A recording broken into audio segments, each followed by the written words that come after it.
Kembali ya ibu-ibu. Nah, tadi kita sudah membahas tentang manfaat bermain. Dimana manfaat bermain itu sangat penting bagi anak ya Bu ya. Nah, selain bermain itu banyak manfaatnya, bermain juga bisa membantu atau menghibur dari kepenatan orang tua atau kepenatan ibu dalam melaksanakan tugas pekerjaan rumah.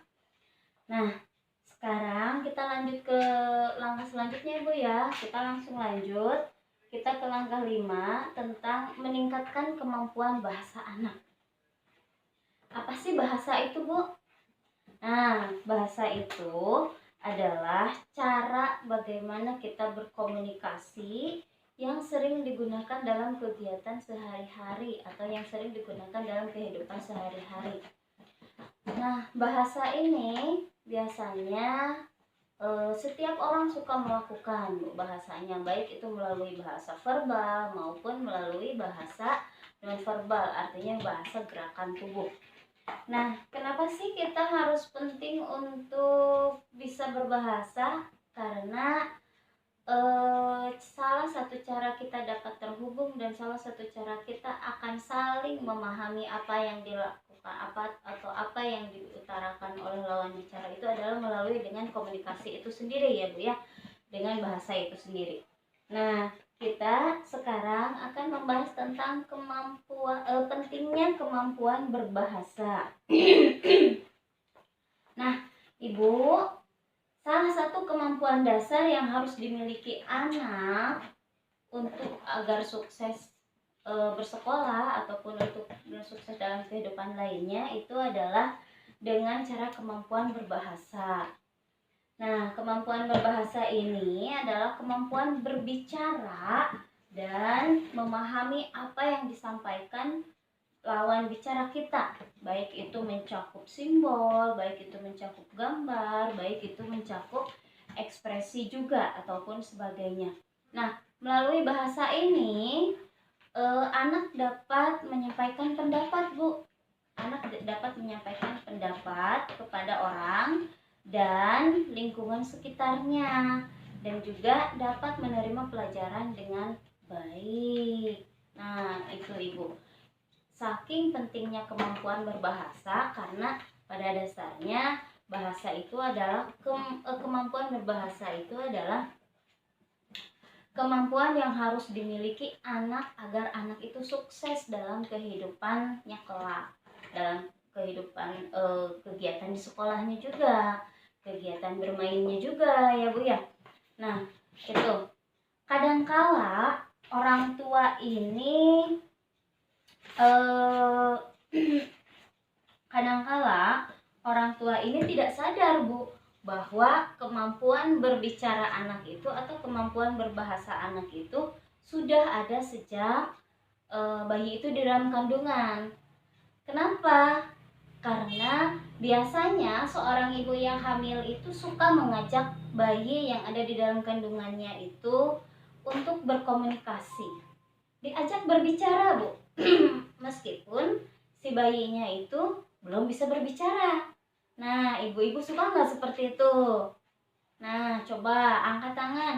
Siapa yang waktu hamilnya itu si anaknya suka diajak berbicara? Dek, sekarang kita main ya. Dek, sekarang kita masak dulu ya. Atau misalkan lagi dalam kondisi senggang ya Bu, waktu yang luang, diajak berbicara sama orang tuanya, sama ayahnya juga Bu. Nah, tanpa sadar ketika komunikasi orang tua itu sedang berlangsung dengan anak bayi ya Bu ya, maksudnya bayi yang ada di dalam kandungan, itu anak itu bisa merespon Bu. Bayi itu bisa merespon. Meresponnya dengan cara apa? Meresponnya dengan cara gerak. Nah, gerak ini biasanya bayi suka menggerakkan badannya atau kakinya atau lututnya atau nendang-nendang Bu. Nah, berarti itu tandanya bahwa si bayi itu memahami apa yang orang tuanya katakan, dan si bayi itu menanggapi komunikasi yang dilakukan oleh ayah dan ibunya. Nah, itu pada waktu masih dalam kandungan, Bu. Bagaimana kalau misalkan sudah lahir? Nah, kalau misalkan sudah lahir ya, Bu ya, ketika bayi itu lahir, bayi itu akan menangis.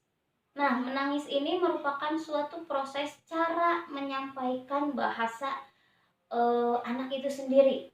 Nah, ketika bayinya menangis, tentu orang tua atau sang ibu tentunya akan merasa senang kan ya, Bu ya? Nah, bayangkan kalau misalkan pas lahir, bayinya tidak ada suaranya, Bu. Nggak nangis sama sekali. Yang ada cemas ibunya ya, Bu ya. Nah, ini tidak, Bu. Ketika anak itu lahir dan menangis, berarti anak itu sudah menyampaikan bahasanya, sudah menyampaikan komunikasinya, atau mencoba mengkomunikasikannya itu dengan tangisan itu sendiri kepada lingkungannya, kepada ayah ibunya, kepada orang tuanya, kepada neneknya, kepada kakeknya, dan kepada yang ada di sekitar di sananya. Nah, selain bertambahnya waktu, bertambahnya umur bayi itu sendiri, tentunya ada peningkatan bahasa, mulai dari mama ya, Bu ya, bicara memanggil mama, memanggil ayah gitu. Itu kan merupakan suatu proses. Nah, di sini tugas kita, Ibu, sebagai orang tua yang harus terus mengajak anak untuk berkomunikasi. Diajak berbicara, Bu, anak-anak kita ya. Meskipun anak-anak kita ini masih kecil. Nah, tapi justru itu, Bu. Justru semakin bertambahnya usia anak ini akan semakin banyak menangkap dan mengasah apa yang dibicarakan orang tuanya, apa yang dibicarakan dari masyarakat lingkungannya, sekitarnya ya, Bu ya. Nah, anak ini kan pada usia-usia seperti itu masih dalam masa keemasan. Jadi apa yang diucapkan oleh orang tua dan apa yang dilakukan oleh orang tua itu pasti akan diikuti atau pasti akan ditiru oleh sang anak. Nah, ketika anak ini berbicara, mulai berbicara baba, mama, atau ayah misalkan ya, Bu ya. Nah, itu merupakan suatu kebahagiaan juga, Bu, bagi orang tua. Berarti itu tandanya si anak itu sudah mulai mengasah untuk mampu dalam berbicara, berbahasa. Semakin banyak orang tua mengajak anak itu untuk berbicara, maka semakin pintar juga anak akan menangkap bahasa yang diucapkan oleh orang tua. Nah, salah satu cara untuk meningkatkan kemampuan anak adalah dengan sering berbicara kepada anak, Bu. Dan kita sering memberikan kesempatan pada anak untuk berbicara. Nah, jangan sampai nyerocos aja ibunya yang berbicara ya, Bu ya. Tapi anaknya mendengarkan saja. Tidak, Bu. Di sini kita harus bisa sebagai orang tua untuk mengajak anak berbicara, Bu. Berbicara, ajak. Jadi ada timbal balik antara pembicaraan dari orang tua dengan anak. Contoh, adek main sama siapa? Oh, adek main sama teman adek, misalkan ya, Bu ya. Nah, terus diajak, Bu, sebisa mungkin si anak itu terus mengungkapkan perasaannya, apa yang ada dalam otaknya, apa yang ada dalam pikirannya. Diajak terus berbicara gitu, sehingga ada timbal balik antara yang berbicara dengan yang diajak berbicaranya itu sendiri. Nah, saat berbicara kepada anak, Bu, jangan lupa orang tua dapat menggunakan bahasa daerah atau bahasa sehari-hari kita. Supaya apa? Supaya anak itu juga mudah paham. Kalau kita menggunakan bahasa Inggris, anak belum belajar bahasa Inggris, ngerti nggak kira-kira anaknya, Bu? Nah, si anaknya ngerti nggak kira-kira apa yang disampaikan atau apa yang menjadi maksud pembicaraan dari ibunya? Nggak ngerti kan ya, Bu ya? Nah, makanya ketika berbicara kepada anak, maka gunakanlah bahasa yang digunakan sehari-hari. Tidak usah pakai bahasa yang neko-neko, bahasa yang saat ini, bahasa alay-alay sebagainya ya, Bu ya. Nah, anak ada yang ngerti, ada yang tidak. Tetapi kalau kita menggunakan bahasa yang lain dari bahasa sehari-harinya, anak juga akan bingung. Nah, oleh karena itu, anak akan mudah memahami apa yang terjadi di sekitarnya dengan tadi memakai bahasa sehari-hari itu, memakai bahasa daerah, memakai bahasa yang biasa digunakan oleh orang tua. Ya, Bu ya. Nah, dilihat juga, Bu, ketika anak itu sedang berbicara, ditatap, Bu. Jangan sampai ketika anak itu sedang berbicara, mata si ibunya kemana, kemana, kemana. Atau misalkan si anaknya bercerita, Bu, Mama, tadi adek dapat nilai 10 loh di sekolah. Ibunya sambil ngupas bawang, Bu, motong bawang. Oh iya nak, bagus dong. Nah, nanti adek tingkatin lagi ya nilainya supaya nilainya lebih bagus lagi. Tapi si ibunya tidak memandang anaknya, Bu. Gimana perasaan anak? Anak akan merasa kecewa, Bu. Anak akan merasa tidak diperhatikan. Anak akan merasa tidak diperdulikan. Makanya ketika mengajak anak berbicara, ketika anak diajak untuk belajar mengasah kemampuan bahasanya, usahakan kita fokus untuk menatap anak, melihat anak. Kalau perlu juga dilakukan usapan-usapan, belayan-belayan, bukan hanya verbal saja, tetapi non verbalnya ini atau gerakan-gerakan tubuh kita juga didukung. Supaya apa? Nah, supaya anak merasa respon orang tua itu ketika anak ini berbicara, si ibunya gini. Nah, anak sudah bisa mulai merasakan hal itu, Bu. Makanya pada sesi lalu kita sudah membahas juga, Bu, tentang memberikan penghargaan apa yang dilakukan perilaku baik anak. Nah, ini salah satunya, Bu. Salah satunya dengan cara ini. Ketika anak itu berbicara atau bercerita, si orang tua ini menanggapi, melihat sang anak dan melakukan gerakan-gerakan tubuh yang lain sambil menatap anak itu sendiri, maka nanti anak akan lebih bersemangat lagi, bermotivasi lagi untuk melakukan hal-hal yang baik tadi. Untuk bisa mendapatkan nilai yang lebih bagus lagi, ya Bu ya. Nah, seperti itu. Jadi, saat berbicara kepada anak, pakailah bahasa yang mudah dimengerti, bahasa sehari-hari kita.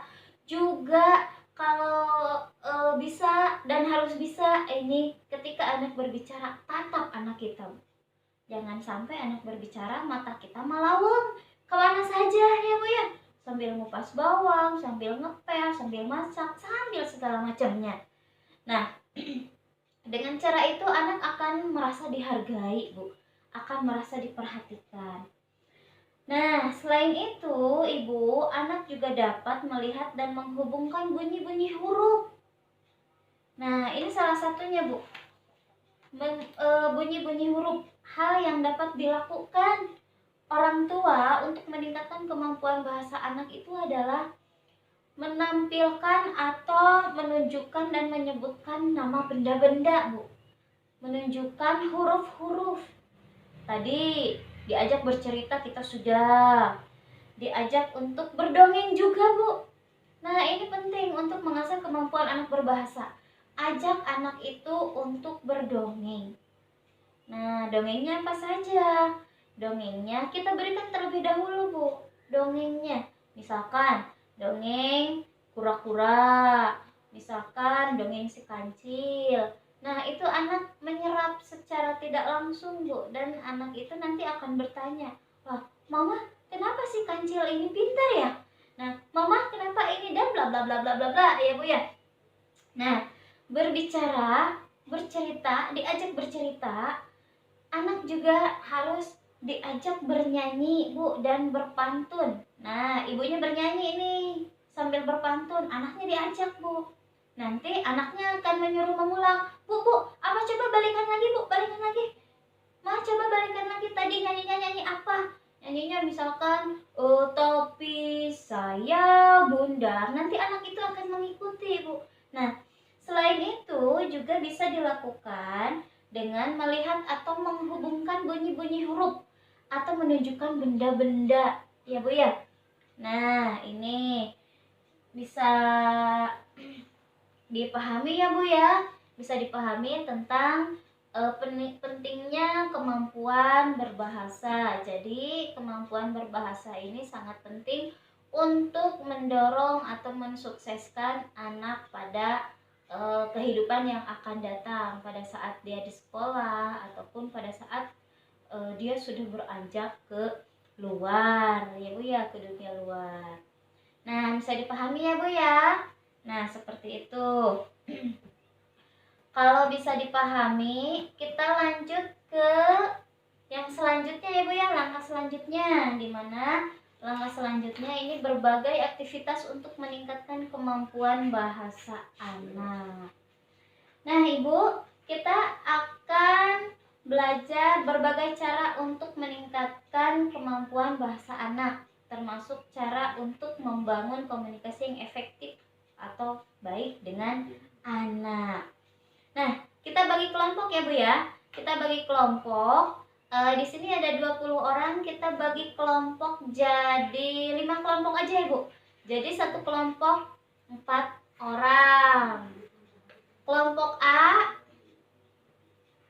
nanti akan menceritakan kembali cerita yang ada di buku pintar Bu. Coba buka dulu buku pintarnya. Buku pintarnya ada di halaman 47 ya Bu ya. Nah, 47 sampai halaman 52. Nah, nanti kita bagi 3 kelompok ya Bu, atau mau 6 kelompok ini? 6 kelompok, oke 6 kelompok ya Bu ya, 6 kelompok. Berarti satu kelompok 3 orang, 3 orang, 3 orang. Kelompok 1 nanti kita akan menceritakan kembali cerita yang ada di buku pintar Bu. Yang kelompok 2 memilih lagu daerah ya Bu ya, memilih lagu daerah. Dan yang ketiga di sini harus mempraktekkan cara yang efektif dengan anak. Ada gambarnya di situ Bu. Nah, kita lihat dulu halaman 47. Di halaman 47 ya Bu ya, di halaman 47 ini kelompok 1 dan kelompok 4 berarti Bu.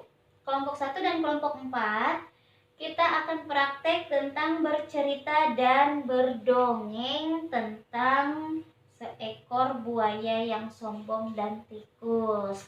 Nah, nanti Ibu baca dulu ceritanya. Nanti siapa yang akan menceritakan kembali?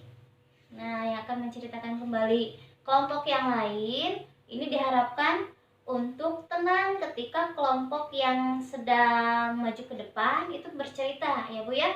Jadi harus dipahami tugasnya masing-masing. Nah, kelompok 2 ini berdiskusi untuk memilih lagu daerah atau pantun ya Bu ya, yang akan dinyanyikan bersama anak.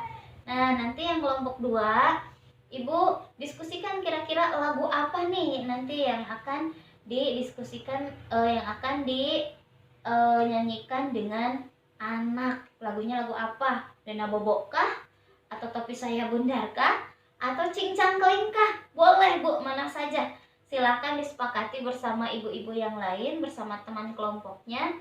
Nanti diberikan waktu selama 5 menit untuk ke depan ya Bu ya. Nanti siapa perwakilan dari kelompok 1, kelompok 2, kelompok 3, 4, 5, dan 6. Nah, yang kelompok 3 Bu, di sini coba lihat halaman 52 ya Bu ya. Halaman 52 ada praktek komunikasi efektif dengan anak. Nah, di sini gambarnya ada Agus pulang sekolah disambut oleh Ibu Lili. Nah, bagaimana cara penyambutan Bu Lili terhadap Agus ini? Nanti Ibu silahkan siapa yang jadi Agus, siapa yang jadi Bu Lilinya juga ya Bu ya. Nah, nanti seperti kelompok yang lain sama, nanti akan diberikan waktu 5 menit untuk ke depan menampilkan atau